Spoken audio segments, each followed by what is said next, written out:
Happy Thanksgiving, and no Thanksgiving feast would be complete without appetizers. So today I'm going to showcase for you the appetizer spread that I'm going to be using this year for a party of 8. And keep in mind, I don't want to overwhelm them and fill up their tummies with too much pre-food before I serve my main feast. So as you'll see here, this is my appetizer menu. I'm going to be serving goat cheesed stuffed dates wrapped in bacon.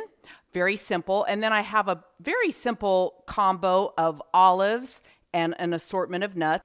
You can choose whatever you want, but I always like to keep some of my appetizers very simple so that I'm not overwhelming myself with prep work, and I'm also not overwhelming my guests. And then my final piece are my homemade rosemary, almond flour, flaxseed crackers served with my version of Trader Joe's Mediterranean hummus.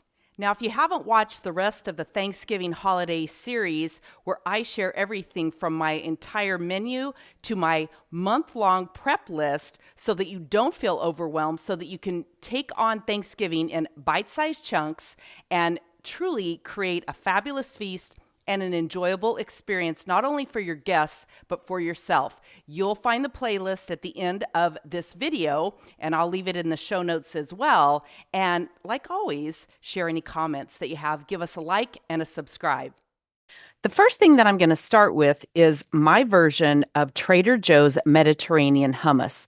And it's a pretty simple process. Garbanzo beans, which I like to buy bulk organic dried garbanzo beans that I purchase at Sprouts.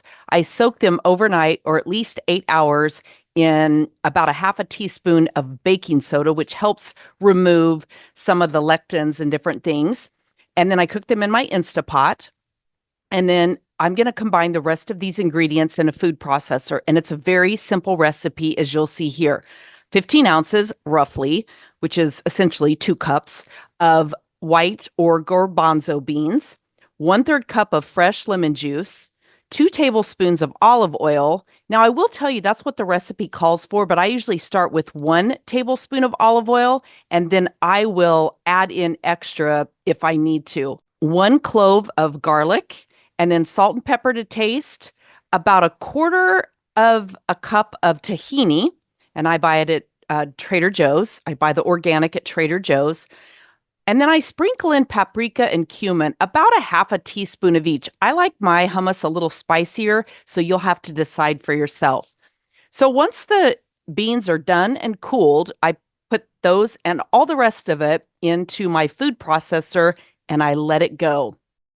I usually blend it for about a minute and then I will taste it, check the consistency.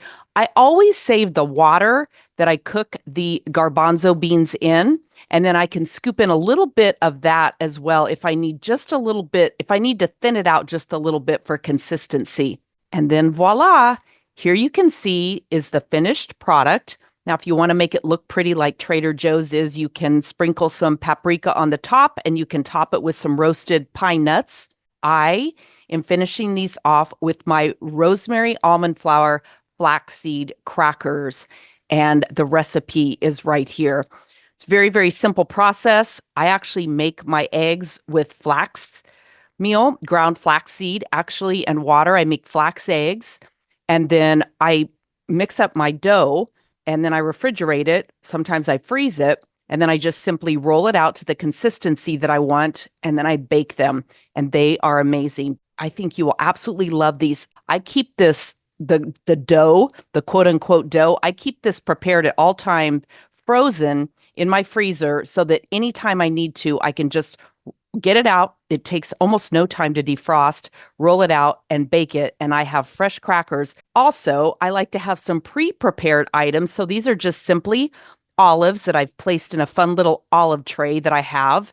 And then my nuts, which are pistachio, Marcona almonds, and walnuts. You could do anything you wanted with that. And then some sliced up veggies to dip in the hummus as well. Next, we have the bacon wrap dates. And as you see here, I use bacon. I typically buy it in bulk, either from Butcher Box or from Costco. I have two size of dates. I have the pitted medjool dates that I get at Trader Joe's, and then I have just some California dates, which are a little bit smaller. And to be completely honest, I really prefer to use those dates. The recipe calls for medjool, which is a little larger, but I personally like the smaller dates. I feel like they taste the same, but I like the smaller dates because it fits into your mouth easier without biting it or overstuffing your mouth. So I simply make sure the dates are pitted. I try to buy them pitted. Sometimes you can't. Just open them, make sure they're at room temperature, open them up, remove the pit if there is one. And then I'm using goat cheese. I've used everything from feta cheese to Parmesan.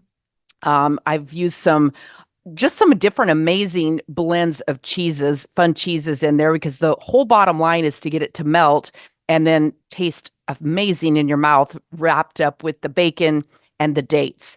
So I will just simply open up the date, stuff a little bit of cheese into it, and then the bacon. This is the Costco Kirkland brand bacon.